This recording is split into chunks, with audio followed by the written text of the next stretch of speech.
Could there have been something that stuck out from the back of a shield? Now I'm going to look for differences in the horses and the riders if I can. Notice how this one warrior is leaning forward a little bit. Again, just a difference in the way people stood. Notice these walls represent that the phalanxes were divided into rooms, presumably had some kind of cover, but apparently did not collapse as did the terracotta warrior. This is the third horse going from left to right. Now these last three sections are all horsemen. This group seems to be shorter than it is. These horses are larger and the horsemen are larger in this middle section than in either of the two sections on the left and right.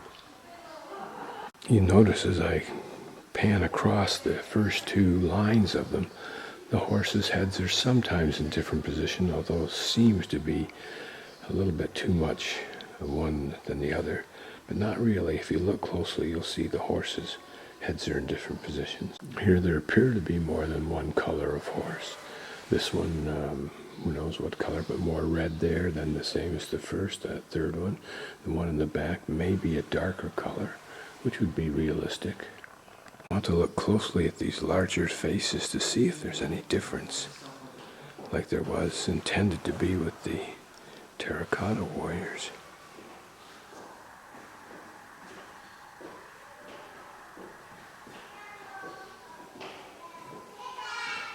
I can't detect it if there was, or is.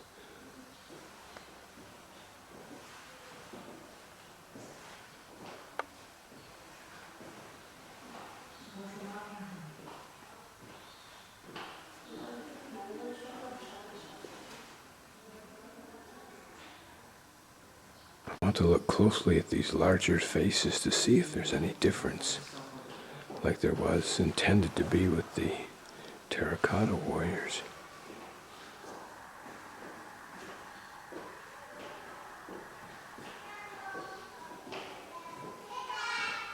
I can't detect it if there was, or is.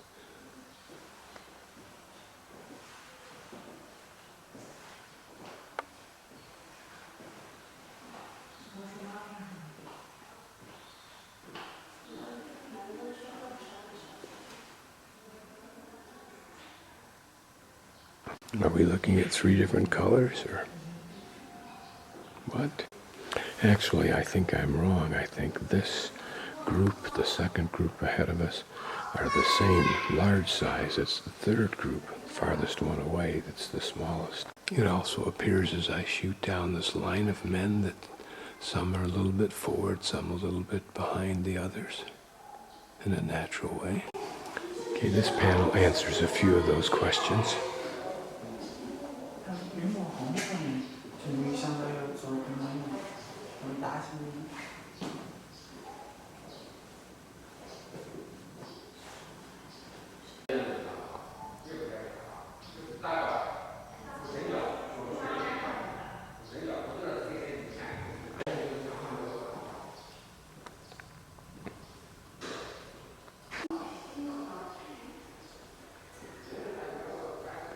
That was a weapon holder. This the archer. Flag holder, makes sense. Interesting, a record keeper, although we can't see why. A weapon carrier of some sort, something being held over his left shoulder, of course. This is a small cavalry figurine.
Presumably these reflect the three different areas.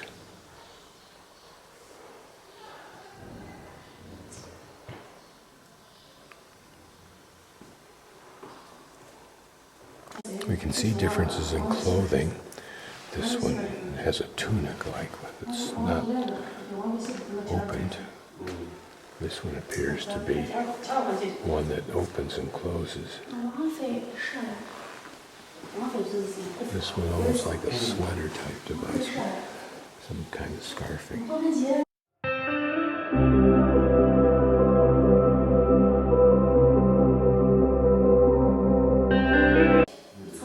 Here are figurines of a warrior in short clothes and long armor. Here the hat of a warrior and doing his hair up in a bun. Here depicting the warrior in short clothes and short armor. And here a warrior in apparently straw clothes. Here a general in a robe, although from my viewpoint I can't determine why. Here a warrior in short clothes. The general we looked at seems to have slightly longer robe on. Here a warrior in thin and light clothes, although again I can't determine why that's the case. On the left are straw rain clothes and different armors here in the center.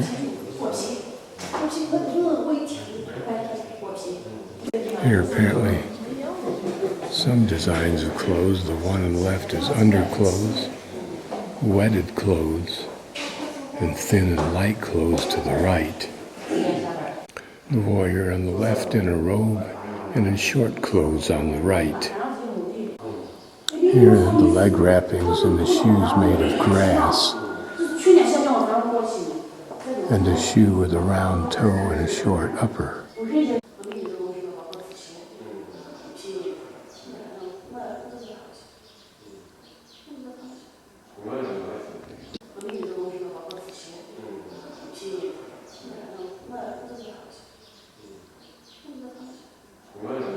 Here appears to be a figure of a man straddling a either a bishi or a lion figure.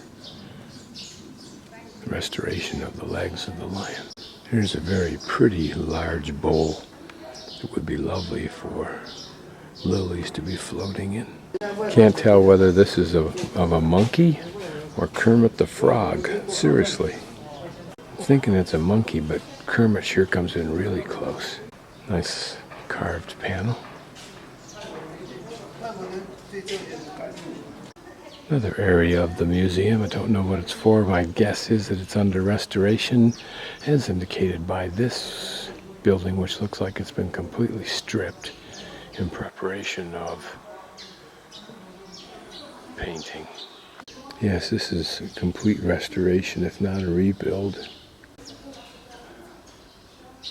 An interesting insight into the architecture without the embellishments, which are beautiful, detract from our ability to see the detail of the architecture.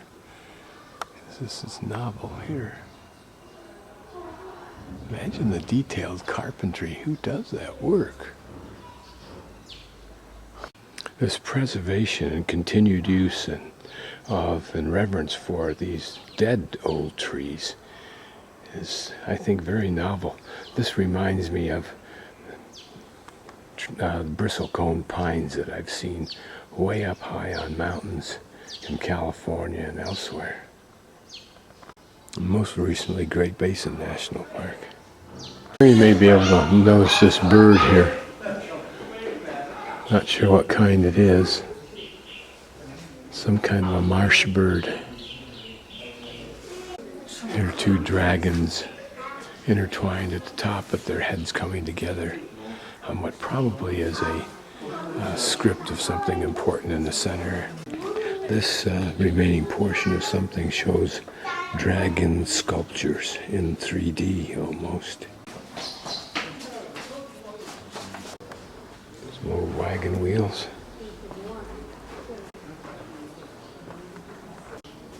stripped, ready for varnishing.